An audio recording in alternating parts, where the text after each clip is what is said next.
വളരെ സന്തോഷമുള്ള ഒരു ദിവസമാണ്. നിങ്ങളുടെ എല്ലാവരുടെയും സപ്പോർട്ട് കൊണ്ട് എൻ്റെ ചാനലും 1K ഫാമിലിയിലേക്ക് കയറിയിരിക്കുകയാണ്. തുടർന്നും ആ സപ്പോർട്ട് ഞാൻ പ്രതീക്ഷിക്കുന്നു. അപ്പോഴാണ് ഞാൻ ഈ ഒരു ന്യൂസ് കാണുന്നത്. ഇത് കണ്ടപ്പോൾ എനിക്ക് ആദ്യം വിഷമം തോന്നി. ഒരു യൂട്യൂബ് ചാനൽ തുടങ്ങുന്നതിന് മുൻപേ ആയിരുന്നെങ്കിൽ എനിക്കൊന്നും തോന്നില്ലായിരുന്നു. കാരണം നമ്മുടെ ഒഴിവ് സമയങ്ങളിൽ ഒരുപാട് എഫേർട്ട് എടുത്ത് നമ്മൾ ചെയ്യുന്ന വീഡിയോസ് പലപ്പോഴും നമ്മൾ ചെക്ക് ചെയ്യുന്ന സമയത്ത് നമുക്ക് വ്യൂസ് കുറവായിരിക്കും, സബ്സ്ക്രൈബേഴ്സ് വരുന്നില്ലായിരിക്കും, അതുപോലെ തന്നെ കമന്റ്സോ ലൈക്കോ ഒന്നും ഇല്ലായിരിക്കും. വളരെ പെട്ടെന്ന് 500 സബ്സ്ക്രൈബേഴ്സ് ആയിട്ട് പെട്ടെന്ന് എൻ്റെ വ്യൂസും സബ്സ്ക്രൈബേഴ്സ് വരുന്നതെല്ലാം കുറഞ്ഞപ്പോൾ എനിക്ക് നല്ല വിഷമം തോന്നി.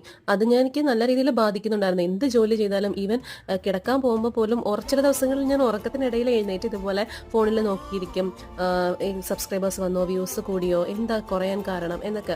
ഒരു ഡിപ്രഷൻ മൂഡിലേക്ക് പോയിരുന്നു. എന്നാൽ ആത്മഹത്യ പോലൊന്നും ആയില്ല. അങ്ങനെ എനിക്ക് ഒരു ദിവസം പെട്ടെന്ന് നോക്കിയപ്പോൾ എൻ്റെ ചാനലിലെ വ്യൂസ്, സബ്സ്ക്രൈബേഴ്സ് എല്ലാം വരാൻ തുടങ്ങി. നമ്മുടെ വീഡിയോ ക്വാളിറ്റി അനുസരിച്ച് ഉറപ്പായിട്ട് നമുക്ക് സബ്സ്ക്രൈബേഴ്സും വ്യൂവേഴ്സ് എല്ലാം കൂടും. അതിൽ നിങ്ങൾ വിഷമിക്കേ വേണ്ട, നിങ്ങൾ എഫേർട്ട് ഇടുക, അത് ഉറപ്പായിട്ട് സക്സസ് ആവും. അതുപോലെ എൻ്റെ വീഡിയോസിന് വ്യൂസ് ഇല്ല, സബ്സ്ക്രൈബേഴ്സ് ഇല്ല എന്ന് വിഷമിച്ചിരിക്കുന്നവർ വിഷമിക്കേണ്ട, ഉറപ്പായിട്ടും വരും. അപ്പോൾ വീഡിയോ ഇഷ്ടപ്പെട്ടു